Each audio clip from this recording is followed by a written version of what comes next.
Monsieur, bonsoir, bienvenue dans ce journal. À la une de l'actualité ce soir, un moment de partage qui est désormais une tradition pendant le mois de Ramadan. Le COSIM vient de tenir sa rupture de jeûne avec le gouvernement et le corps diplomatique. 2025 année électorale, le gouvernement et les guides religieux appellent à la préservation de la paix. Entrepreneuriat des jeunes et Janaka Aouli fait un plaidoyer à San Diego. Aux États-Unis, le président du Conseil économique, social, environnemental et culturel exhorte des partenaires à accompagner davantage l'insertion professionnelle des jeunes Ivoiriens. Des collaborations sont annoncées dans ce sens. 540 millions de francs CFA pour financer 12 projets de recherche. Les chercheurs ont bénéficié d'un financement du Fonds pour la science, la technologie et l'innovation, un appel à projet qui vise à impacter le développement du pays. Le ministre de l'Enseignement supérieur était à la présentation des résultats. Le Mali annonce la levée partielle de la suspension des permis miniers à partir du 15 mars 2025. L'administration malienne peut de nouveau examiner les demandes de renouvellement. Avec les réformes, l'État peut désormais détenir jusqu'à 30% des projets miniers. Le COSIM a tenu sa traditionnelle cérémonie de rupture de jeûne avec le gouvernement. Cette cérémonie a réuni présidents d'institutions, membres du gouvernement, corps diplomatique et cadres musulmans à un moment pour réitérer les messages de paix et cohésion sociale en cette année électorale. Mahama Traoré.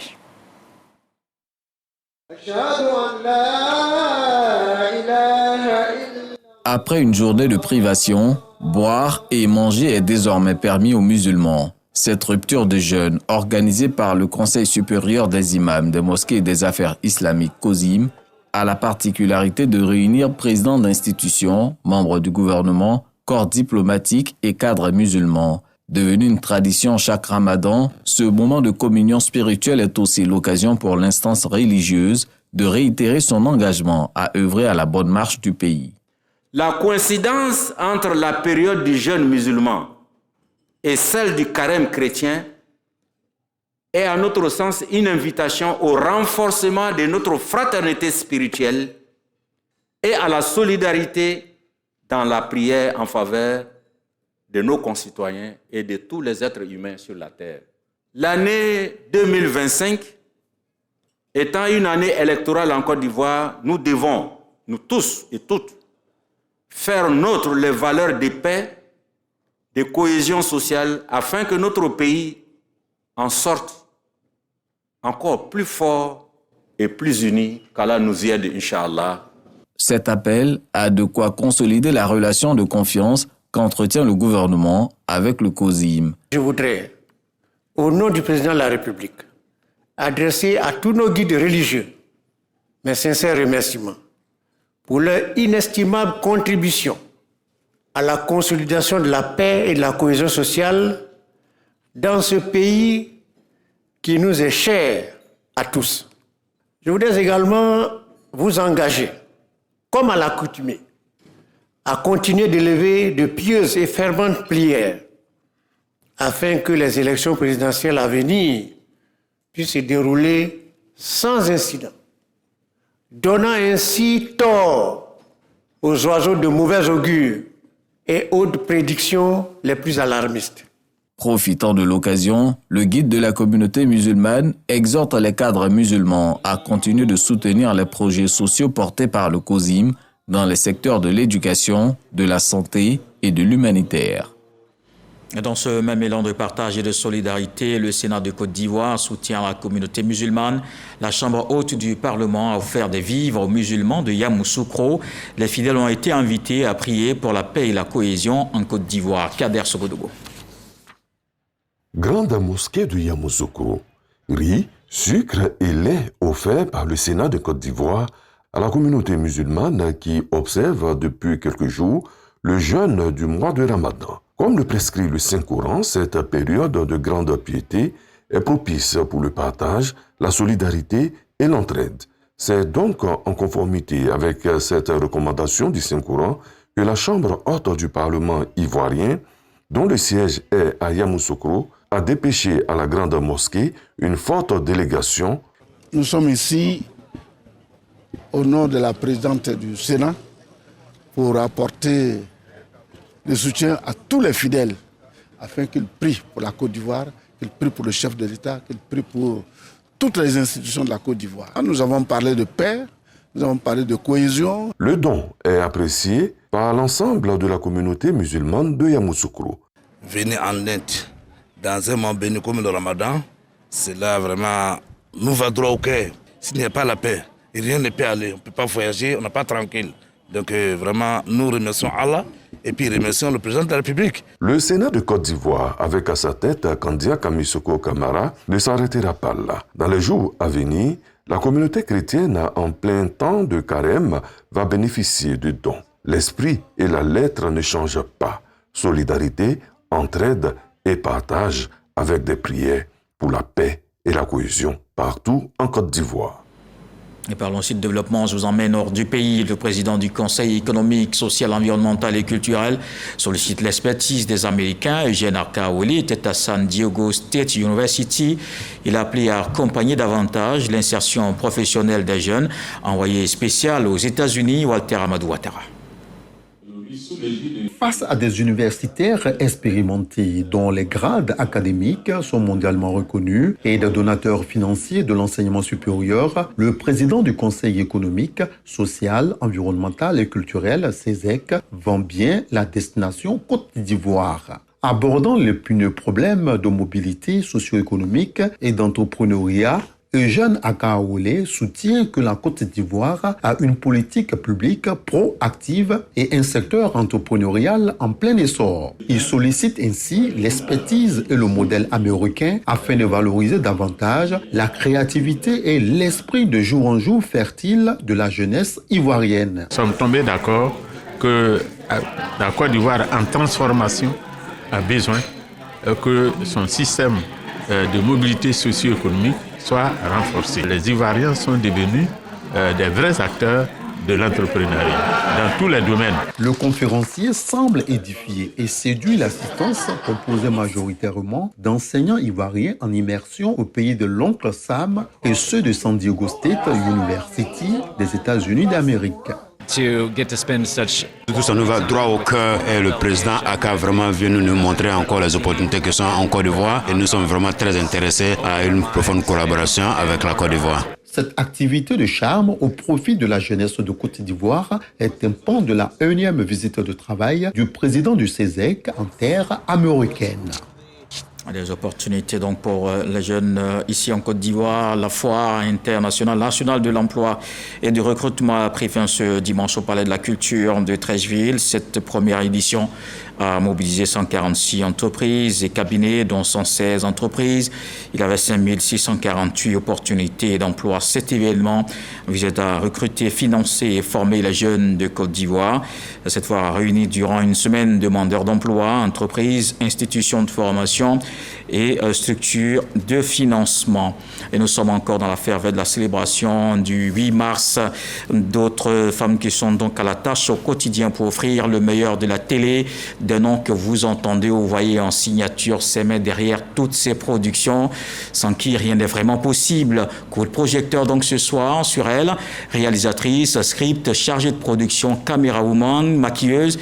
Elles sont les piliers invisibles de la RTI, garantes de la fluidité des émissions et du bon déroulement des journaux. Découvrons ces agents qui travaillent avec passion et rigueur dans l'ombre des stars.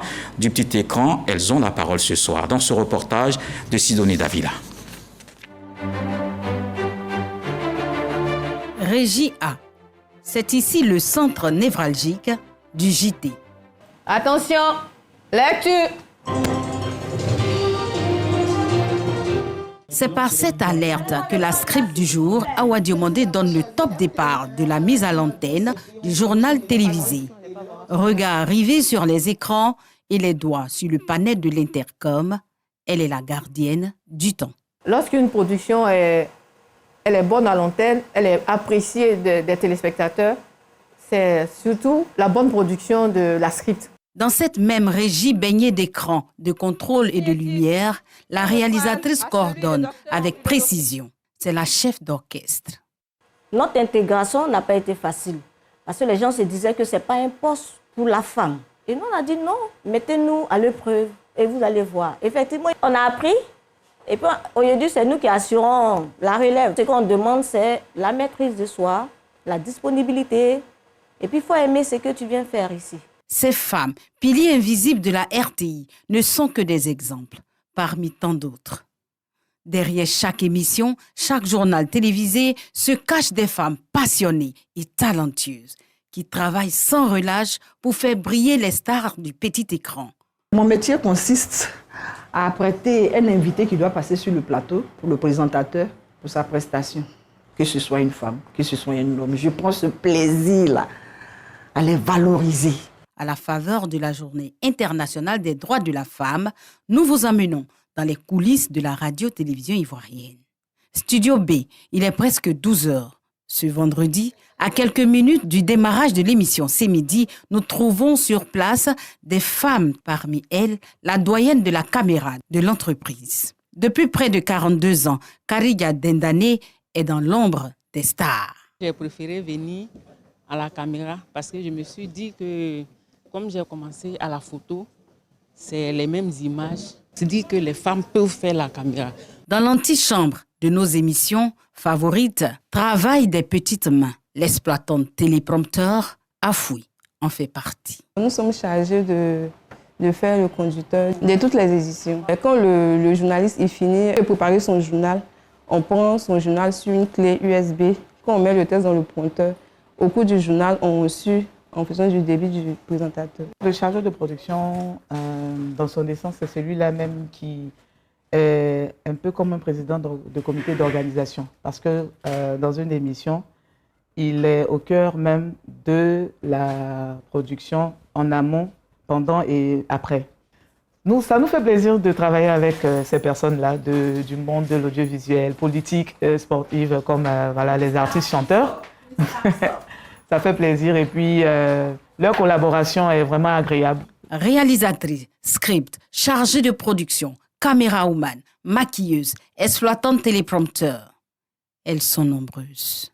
Ces travailleuses de l'ombre qui illuminent les plateaux. Invisibles à l'écran, mais essentielles.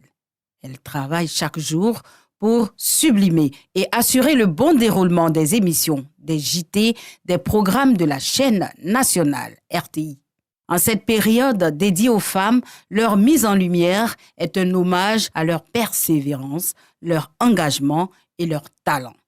Et par ce savoir-faire, l'émancipation des femmes se forge. On ne les oublie pas. Oui, on ne les oublie pas. Merci, honneur à toutes ces braves dames derrière toutes ces émissions et les éditions du journal. Elles étaient encore d'ailleurs à l'œuvre dans l'édition de 13h aujourd'hui. Le magazine du dimanche a évoqué justement les questions d'inégalité, l'accès aux mêmes opportunités, la lutte contre les violences faites aux femmes, l'autonomisation. Pour en parler, Hamza Diaby a reçu Kwame Kwadio Issoufou, le directeur du genre et de l'équité au ministère de la Femme, de la Famille et de l'Enfant. Voici un extrait de l'entretien. Les avancées sont à plusieurs niveaux. Vous savez que la Côte d'Ivoire a été félicitée dans le cadre du rapport SIGI pour tout ce qui est cadre législatif et réglementaire. Aujourd'hui, en termes de loi, la Côte d'Ivoire peut se satisfaire véritablement d'avoir toute la documentation qu'il faut. Il est censé ignorer la loi. Voilà pourquoi au niveau du ministère et de tous ses partenaires, nous continuons la sensibilisation. Il faut effectivement renforcer les capacités de tous les acteurs nationaux et c'est ce que nous faisons à travers nos différents programmes. Le principal obstacle, j'allais dire les principaux, on peut citer la question des pesanteurs culturels.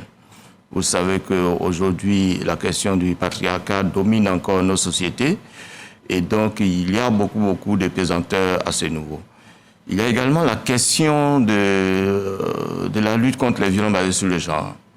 Aujourd'hui, malgré toutes les actions menées par le ministère et ses partenaires en matière de sensibilisation, de prise de loi, nous avons encore des besoins en matière de promotion et de lutte contre la violence basée sur le genre. Alors, il n'y a pas plus tard que la semaine dernière, vous vous souviendrez qu'il y a eu un cas de féminicide au niveau d'Abobo. Et voilà pourquoi nous demandons à tous nos acteurs de véritablement prôner la question de la non-discrimination, de la tolérance zéro contre tous les cas de violence sur tous les genres, mais surtout le non-règlement en amiable de tous ces cas. Des femmes qui excellent aussi dans le domaine de la recherche scientifique. 12 projets ont bénéficié d'un financement du Fonds pour la science, la technologie et l'innovation, un soutien de 540 millions de francs CFA. La mise en œuvre de cet appel à projet vise à renforcer le leadership des universités et grandes écoles publiques. Le ministre de l'Enseignement supérieur et de la Recherche scientifique, Adama Diawara, était à la présentation des résultats. Sephora Zegui.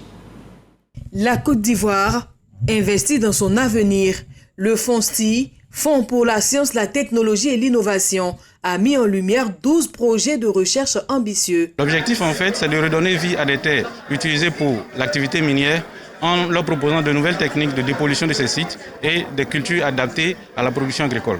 Un investissement de 540 millions de francs CFA destiné à propulser la recherche ivoirienne vers de nouveaux horizons. C'est donc conscient de cette situation que le FONSTI a initié cet appel à projet afin d'accompagner les universités publiques ivoiriennes dans la production de connaissances et d'innovations utiles en réponse aux impératifs de développement durable en Côte d'Ivoire.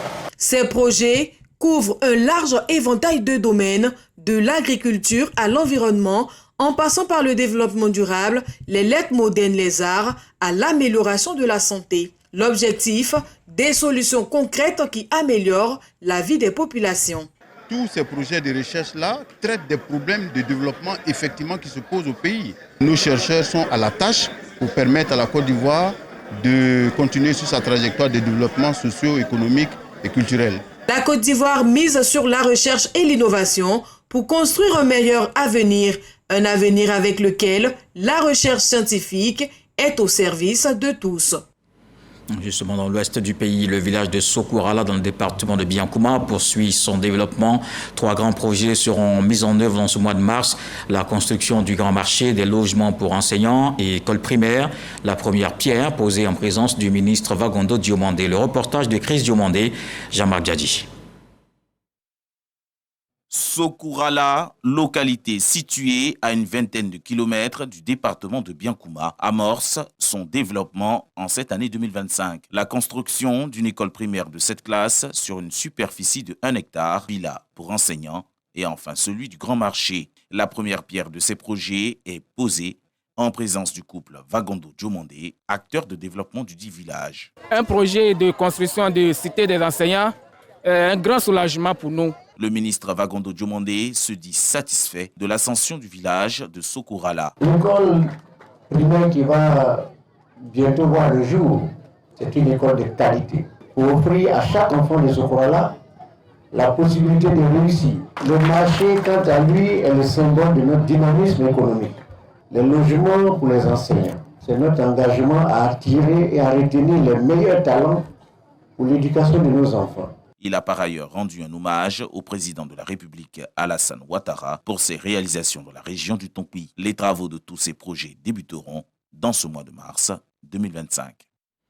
Et la gendarmerie nationale fait le bilan. La rencontre annuelle tenue entre les officiers, les sous-officiers et le commandant supérieur. Ils ont égrené les actions de sécurisation et l'amélioration des conditions de vie et de travail. Ils ont traduit leur engagement à continuer leur mission. Le général Alexandre Apollo Touré a félicité ces hommes pour le travail de sécurisation du pays et leur a demandé de s'engager pour la paix en Côte d'Ivoire. Abou Sanogo. Ambiance festive au commandement supérieur de la gendarmerie nationale. Aux côtés de leur chef, le général du corps d'armée Alexandre Apollo Touré, commandant supérieur de la gendarmerie nationale, les officiers et sous-officiers célèbrent leur engagement au service de la nation. L'année 2024, riche en activités et en prouesses, en témoignent les actions menées dans la rénovation des casernes, les mariages collectifs et le renforcement des capacités des soldats. Les succès engrangés, parfois dans la plus grande adversité, témoignent de la résilience et de l'abnégation dont chacun a fait preuve selon la voie tracée par nos anciens. Avec la sécurisation de la 23e édition de la Coupe d'Afrique des Nations, la lutte contre le grand banditisme et l'orpaillage illégal, la gendarmerie nationale peut se targuer d'avoir accompli son devoir régalien. La lutte contre le grand banditisme a porté ses fruits, avec une régression des attaques à main armée et des victimes qui en découlent. Le phénomène des coupeurs de route a également été réduit à une expression négligeable. Le commandant supérieur de la gendarmerie nationale, le général du corps d'armée Alexandre Apalou-Touré, a saisi l'occasion pour féliciter ces hommes pour leur travail de protection des personnes et des biens. Cette cérémonie a vu la célébration et la distinction de 20 couples issus des mariages collectifs et la présentation du nouveau manuel de santé servant à la prévention des pathologies élaborées par la division santé de la gendarmerie nationale. La Côte d'Ivoire et la Guinée-Bissau renforcent leur coopération en matière de formation professionnelle. Les ministres en charge de l'enseignement technique et de la formation professionnelle des deux pays ont signé un accord. Ce partenariat va permettre à la Guinée-Bissau de s'inspirer du modèle ivoirien de formation. Le pays entend mieux adapter son système éducatif aux besoins du marché de l'emploi. Kadi Kone, Godefroy Okambawa. Les ministres ivoiriens et bissau-guinéens ont signé à Abidjan un accord cadre de partenariat pour renforcer leur coopération en matière de formation professionnelle. La Guinée-Bissau veut s'inspirer du modèle ivoirien en vue de renforcer l'adéquation de son secteur formation et emploi. Non, Riba, que satisfaction. Nous allons rentrer à Bissau avec beaucoup de satisfaction. Pas d'opportunité. Ça nous permettra de donner des opportunités a jovens guineenses, à des jeunes bissau-guinéens, aqueles que jovens ivoirenses estão a viver nesse momento. Aujourd'hui, le gouvernement de la Côte d'Ivoire a mis à la disposition de la jeunesse ivoirienne. Les principaux axes de cette collaboration incluent l'échange d'expériences entre les deux pays, la définition de stratégies en réponse aux exigences du marché du travail et l'accueil d'étudiants bissau-guinéens dans les centres de formation ivoiriens. Nous avons fait partie, à la demande de la Guinée-Bissau, 2 bonnes missions en Guinée-Bissau pour identifier les secteurs sur lesquels la Guinée-Bissau a besoin de l'expertise de la Côte d'Ivoire. Et aujourd'hui, nous avons signé dans le domaine de la formation professionnelle comment appuyer ce pays frère dans la formation de leurs jeunes. Nous allons pouvoir faire partie en Guinée-Bissau certains formateurs pour les aider à rédiger des curricula, à faire des réformes au niveau de leur programme, à établir des liens solides avec le secteur privé en Guinée-Bissau et faire en sorte qu'il y ait une adéquation formation-emploi dans ce pays. Cet accord cadre illustre l'engagement des deux nations à renforcer la coopération sud-sud avec pour objectif favoriser l'insertion professionnelle des jeunes et le développement des compétences. Le ministre du Tourisme, Siandou Fofana, a élevé ce jeudi le footballeur Max-Alain Gradel au rang d'ambassadeur du tourisme. C'était lors d'une cérémonie tenue à la patinoire Sofitel Hôtel Ivoire. Cette distinction a également permis à l'international ivoirien d'être adoubé par ONU Tourisme, ce qui consolide son rôle de promoteur de la destination ivoirienne sur la scène internationale. Patricia Omouetia. S'exprimant sur les motivations ayant conduit à cette distinction, Siandou Fofana a souligné que ce sont les vertus humaines, tant personnelles que collectives, unanimement reconnues en Max-Alain Gradel, qui ont conduit à sa cooptation en tant qu'ambassadeur. Dans cette même dynamique, le ministre Adjé Silas Mech a exprimé son soutien. C'est un modèle d'abnégation et d'ardeur au travail. C'est une source inspirante de persévérance et de résilience. C'est un vase d'hospitalité et d'espérance. Votre singularité réside dans la force que vous avez à proposer des solutions à la jeunesse et à être des modèles et des exemples que nous devrons pouvoir dupliquer à l'échelle nationale. Et parce que vous êtes des exemples et des modèles, nous vous avons célébré à notre façon en faisant de vous des ambassadeurs.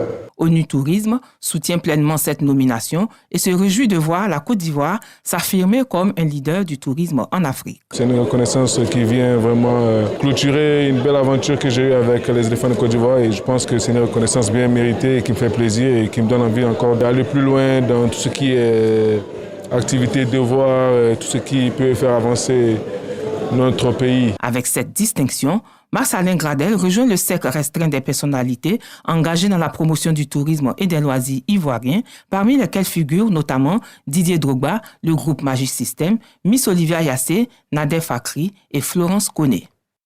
Des sites touristiques à voir dans la région de l'Anawa, mais en attendant, à Miyagi, dans la nuit du 8 au 9 mars dernier, une forte pluie a provoqué des inondations touchant plusieurs habitations avant les inondations qui ont fait plusieurs dégâts Un incendie s'est déclaré dans un dépôt de boissons.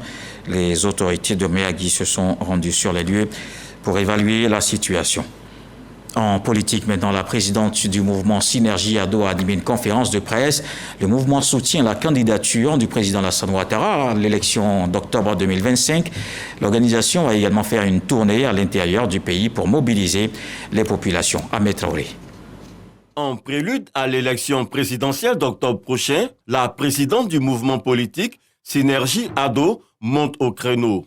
Au cours de la conférence de presse qu'elle a animée, elle a clairement soutenu la candidature du président Alassane Ouattara au scrutin présidentiel d'octobre 2025. Et pour cause, nous appelons chaque Ivoirien fier des actions du président Ouattara en qualité de président, fier de ses infrastructures, fier du système éducatif, fier de ce qu'est devenu la Côte d'Ivoire aujourd'hui, de se lever et de soutenir ensemble comme un seul homme la candidature du président Alassane Ouattara, de porter cette candidature, de dire au président de la République que c'est lui que nous voulons, qui n'a pas encore terminé ses œuvres, qui n'a pas encore achevé ses actions. Donc il reste là encore pour un dernier mandat. Pour concrétiser son soutien, Kadi Sila annonce un don de 10 millions de francs CFA, ce pour apporter sa contribution à la candidature du président Alassane Ouattara s'il décide de se représenter. Nous accompagnons cette candidature à hauteur de 10 millions de francs CFA pour lui dire que les Ivoiriens sont fiers de lui. Ce sont au total 250 millions de francs CFA qu'elle entend mobiliser pour le financement de la campagne du président Alassane Ouattara. Pour atteindre cet objectif, une tournée d'un mois sera organisée pour parcourir toutes les contrées de la Côte d'Ivoire. Comme tous les dimanches, revoyons ensemble les grands points qui ont dominé la semaine d'information dans le monde. Une semaine dans le 7 sur 7 avec Sephora Zeki.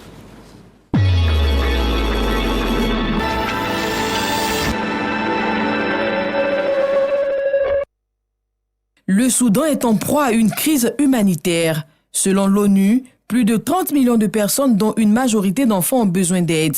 L'organisation a lancé un appel de fonds de 4,2 milliards de dollars pour venir en aide aux victimes. Ils sont au nombre de 23 à avoir déposé leur candidature pour la présidentielle du 12 avril au Gabon. Parmi eux, le président de la transition, Brice Clotaire Oligui Nguema, qui a récemment démissionné de l'armée. Il se présente en indépendant sous la bannière du mouvement des bâtisseurs. La Libye a lancé son premier appel d'offres pour l'exploitation pétrolière depuis 17 ans. Le pays ambitionne d'attirer de nombreux investisseurs pour relancer l'exploitation et moderniser son secteur énergétique. Les États membres de l'Union européenne et Volodymyr Zelensky étaient réunis pour un sommet extraordinaire sur l'Ukraine. Une réunion destinée à rassurer le pays suite à son invasion par la Russie depuis déjà 3 ans. Le président américain, lors d'une interview, a affirmé qu'il était prêt à ouvrir des négociations avec l'Iran. Donald Trump annonce même avoir envoyé une lettre au régime de Téhéran pour lui proposer d'ouvrir des discussions afin de l'empêcher de développer une arme nucléaire sous peine d'intervention militaire. L'Iran a pour sa part indiqué ne pas reprendre les négociations tant que la position américaine restera sévère. L'Allemagne, la France, le Royaume-Uni et l'Italie ont exprimé leur soutien au plan arabe de reconstruction de Gaza, le considérant comme une approche réaliste. Ces pays estiment que ce plan, s'il est mis en œuvre, pourrait améliorer rapidement et durablement les conditions de vie des Palestiniens à Gaza. Le gouvernement malien a annoncé la levée partielle de la suspension des permis miniers à partir du 15 mars 2025. Cette décision met fin à une suspension en vigueur depuis 2022 qui concernait l'attribution de nouveaux permis et le transfert de permis d'exploitation.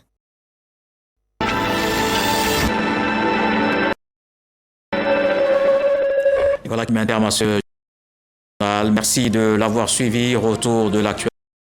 C'est 23h. Demain, 20h, retrouvez Marie-Longue Goran. Ce soir, le sage nous apprend que c'est la petite colline qui te fait arriver à la grande. Je vous souhaite donc une fructueuse semaine.